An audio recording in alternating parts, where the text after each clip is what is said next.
Bonjour et bienvenue à cette nouvelle édition du rapport du lundi de Bordier. Sur le front de la guerre commerciale, après de longs mois de négociations, un accord a été finalement trouvé entre les États-Unis et l'Union européenne. Les biens importés sur le sol américain seront taxés de 15% de droits de douane, y compris les autos. Le taux de 50% reste par contre inchangé sur l'acier et l'aluminium, en attendant de savoir ce qu'il en sera du secteur pharmaceutique. De plus, l'Europe s'engage à augmenter ses achats en pétrole et GNL, ainsi qu'en matériel de défense. Cet accord est proche de celui trouvé avec le Japon la semaine dernière. Le pire, à savoir une escalade dangereuse, a donc été probablement évité.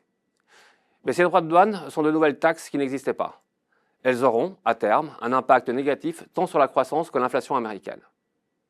Entre-temps, nous avons eu la semaine dernière la publication de la confiance des directeurs d'achat dans le secteur manufacturier et dans celui des services des deux côtés de l'Atlantique.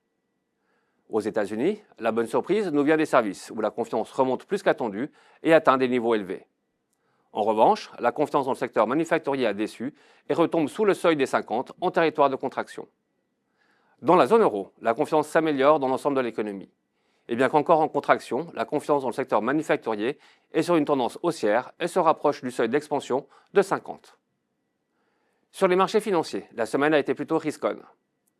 Les actions ont été en particulier soutenues par la publication des résultats des entreprises du deuxième trimestre, globalement meilleurs qu'attendus. Elles sont en hausse de 1,5% aux États-Unis, de 0,7% dans les émergents et de 0,5% en Europe. Les taux souverains à 10 ans ont peu bougé suite à la décision de la BCE de conserver ses taux directeurs inchangés.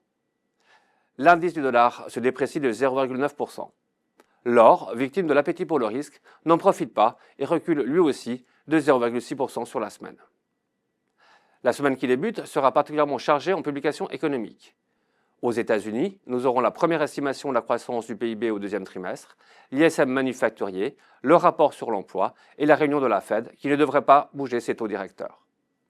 En zone euro, nous aurons également la première estimation de la croissance du PIB au deuxième trimestre, ainsi que l'inflation de juillet. Nous sommes également en pleine saison de publication des résultats des entreprises du deuxième trimestre. 159 sociétés du S&P 500 américain et 119 sociétés du Stoxx 600 européen vont présenter leurs chiffres cette semaine.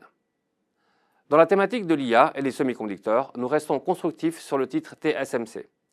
La société a publié de très bons résultats pour le deuxième trimestre et est une plateforme centrale de l'IA avec le quasi-monopole dans la production avancée. Après la récente forte progression du titre, nous préférons renforcer notre exposition sur toute éventuelle faiblesse.